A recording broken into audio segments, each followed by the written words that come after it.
जो मुझे बहुत पसंद है वो है, वो उसके कंधों के बीच और वो उसके कंधों के बीच रहा करता है। रहा करता है। नाउ मेरी बेटी काइरोस और पास्टर सैम इधर है वो?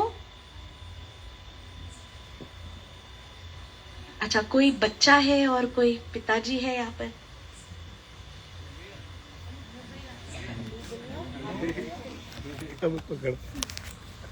अनुग्रह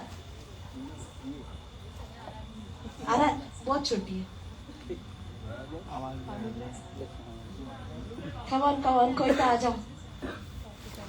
पास्टर साहब हमारे काइरोस को लेकर हमारे आती बढ़िया।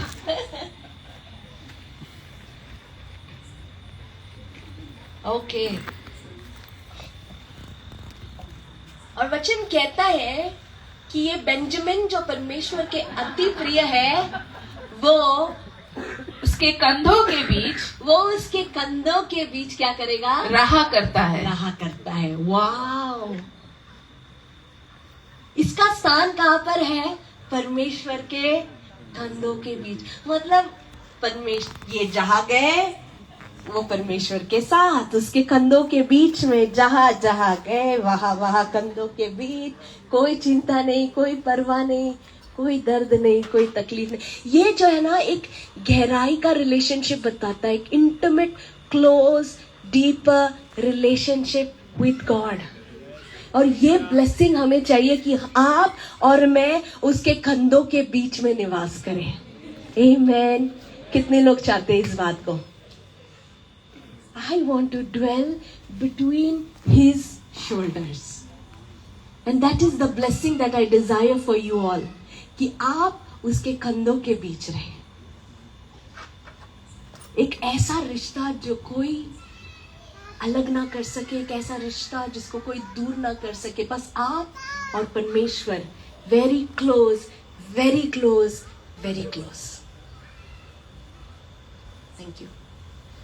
3 पॉइंट देखा हमने। जो अति प्रिय बनता है उसको क्या मिलता है? निडर वास करेगा। वो निडर वास करता है। नंबर 2, यहोवा दिन भर उस पर छाया करेगा। उसके ऊपर क्या करेगा? छाया करेगा। कोई डर नहीं, कोई धूप आए, आंधी आए, तूफान आए, यहोवा छाया करेगा।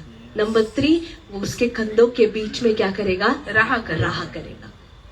ये होता है अति प्रिय व्यक्ति बनने पर उसके ऊपर प्रोनाउंस किए हुए ये 3 ब्लेसिंग। पर आप जानते हैं चर्च, जब मैं इसी बेंजामिन के बारे में पढ़ रही थी, भले आज इसको ये ब्लेसिंग मिला है, ये आशीष को इसकी जिंदगी में कहा गया है, पर इसकी जिंदगी शुरुआत में ऐसी नहीं थी। हो सकता है कि आपकी जिंदगी जैसी शुरू हुई है वो बहुत ही बुरी हुई होगी, बहुत ही आपकी जो इतिहास है, आपकी जो बैकग्राउंड हिस्ट्री है, बहुत ही बुरा होगा, पर इसी के साथ आपको जीना नहीं है, क्योंकि हमारा परमेश्वर बदलावन का परमेश्वर है। He is a God of transformation. वो बदलावन लाता है हमारी जिंदगी में। इसीलिए अपने उसी अवस्था में रहने की कोशिश ना करें। Try to come out of it, क्योंकि परमेश्वर अपने दाहिने हाथ को बढ़ाकर तुम्हें उस कीचड़ से उठाने के लिए तैयार है। आमीन। I want to talk to you about Benjamin. पता है, जब इसका जन्म हुआ, वचन कहता है जेनेसिस चैप्टर 35 वर्स 16 to 19 अगर हम पढ़े, उत्पत्ति का लिखा हुआ 35 अध्याय, यहाँ पर रेचल जो है, राहेल जो बेंजामिन की मम्मी है, ओके, पढ़ेंगे सिस्टर 16 से। फिर उन्होंने जी बेतेल से कूच किया और एप्राता थोड़ी ही दूर रह गया था। हाँ, कि बेतेल से निकलकर एफ्रता की ओर ये बढ़ी रहे थे। वचन कहता है कि राहेल को